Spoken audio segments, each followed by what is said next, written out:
जिससे मालती, जूही, तरशैला, चंपा, इन पुष्पों से जिनके द्वारा भगवान की पूजा की जाती है उनको तो परम पद की प्राप्ति होती है। जिन मनुष्यों के द्वारा कार्तिक के महीने में अगस्ती के पुष्पों से भगवान पूजित होते हैं उनको भगवान पूजित होते हैं, उनको भगवान मस्तक में वीर्य वाले मुनि और ज्ञानियों जैसी गति देते हैं। और शालग्राम की प्यारी तुलसी का महात्म्य कहने में तो कौन समर्थ है। जो कोई मनुष्य मंजरी सहित तुलसी दल से भगवान का पूजन करता है वह फिर माता के गर्भ में वास नहीं करता, मोक्ष प्राप्त करता है। जो तुलसी की लकड़ी से उत्पन्न जो चंदन है उस चंदन की माला धारण करता है और जो तुलसी दल युक्त होकर जिसकी मृत्यु हो जाती है वो मोक्ष को प्राप्त करता है।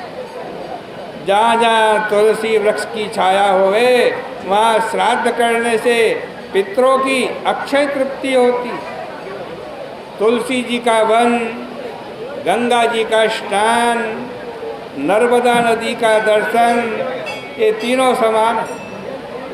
सब पापों का नाश करने वाले और मनोरथों को देने वाले तुलसी के वन को जो लगाते हैं वे लोग यमपुरी को नहीं जाते।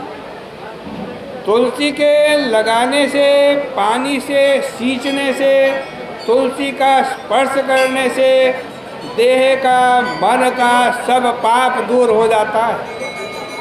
इस कारण व्रत करने वाले पुरुष एकाग्र बन होकर हरिप्रिया तुलसी का पूजन, प्रदक्षिणा, नमस्कार करें।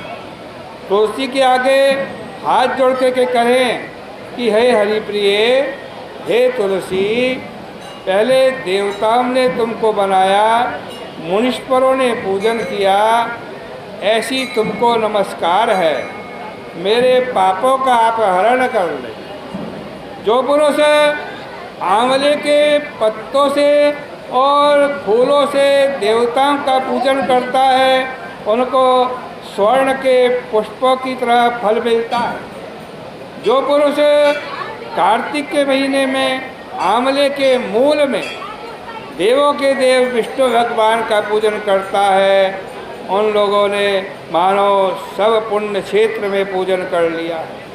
कार्तिक में द्वादशी के दिन जो तुलसी पत्र, आंवला का पत्ता तोड़ता है वह घोर नरक में जाता है। इसलिए हे द्विजोत्तम, जो मनुष्य आंवले के नीचे पितरों का श्राद्ध करते हैं उनके पितर 100 वर्ष तक तृप्ति को प्राप्त करते हैं।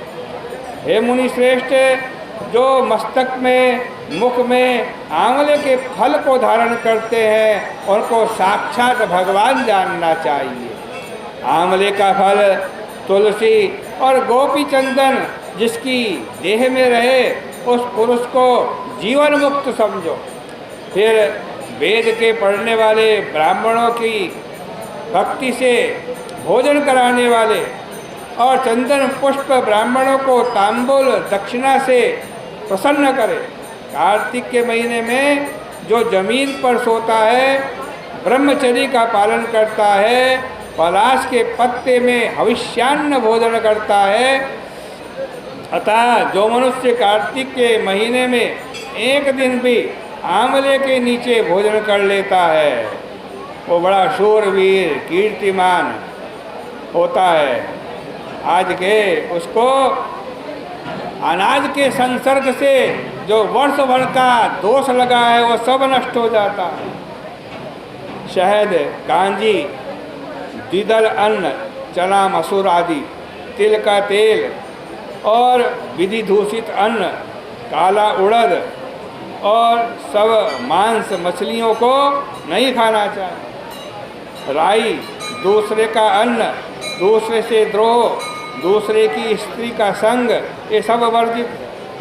और खराब जगह से पैदा हुआ खराब नाम वाली वस्तु को कार्तिक व्रत करने वाला मनुष्य नहीं खावे, रविवार को आंवला ना खावे, और व्रत करने वाले मनुष्य को देव, गौ, ब्राह्मण, गुरु, राजा, महात्मा, स्त्री, व्रती इनकी निंदा नहीं करनी चाहिए।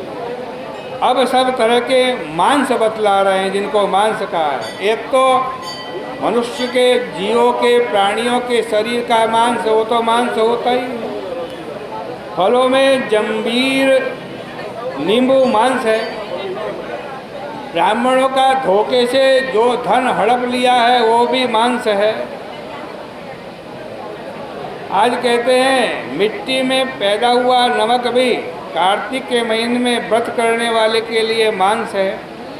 अनाजों में मसूर मांस है। बासी भोजन मांस के तुल्य है। और गौ, भैंस, बकरी इनका दूध छोड़ करके और सब दूध मांस की श्रेणी में आते हैं। तथा तांबे के बर्तन में रखा हुआ घी भी मांस है।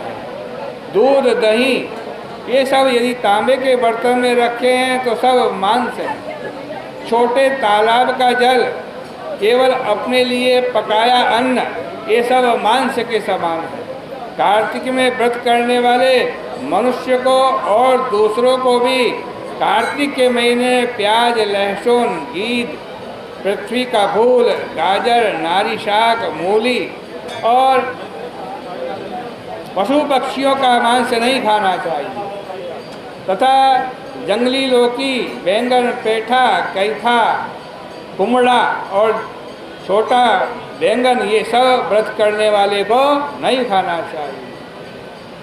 म्लेच्छ, पथिक, पाखंडी से बात नहीं करना चाहिए। 2 बार पकाया हुआ अन्न नहीं खाना चाहिए।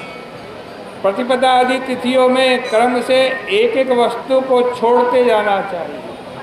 जैसे प्रतिपदा को पेठा छोड़ दिया, द्वितीया को छोटा बैंगन छोड़ दिया, तृतीया को पृथ्वी का फूल छोड़ दिया, चतुर्थी को मूली, पंचमी को बेलफल, षष्ठी को कलिंदा, सप्तमी को आंवला, अष्टमी को नारियल, नवमी को जंगली लौकी, दसवीं को कड़ू परवर, एकादशी को बेर, द्वादशी को मसूर, त्रयोदशी को तांबुल और चतुर्दशी को साग ना खाओ।